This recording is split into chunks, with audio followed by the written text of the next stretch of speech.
আজকে সন্ধেবেলা রেডি সেডি গো করে চলে এসেছি রানাঘাট বিবেক উৎসবে। আর বিবেক উৎসবে আজকে ফসিলস আসছে, তাই মাঠেও প্রচণ্ড ভিড় হয়েছে।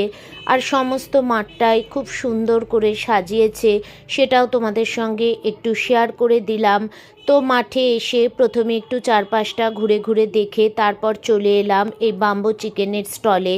আর এখন গরম গরম বাম্বো চিকেন চলে এসেছে, তবে টেস্টটা খুব একটা আমার ভালো লাগেনি। এরপর চলে এলাম বকখালির ফিশের স্টলটায়। এখানে এসেই আমার সবচেয়ে ফেভারিট ফিশ কবিরাজি অর্ডার করে দিলাম। তো সেখান থেকে গরম গরম ফিশ কবিরাজি চলে এসেছে।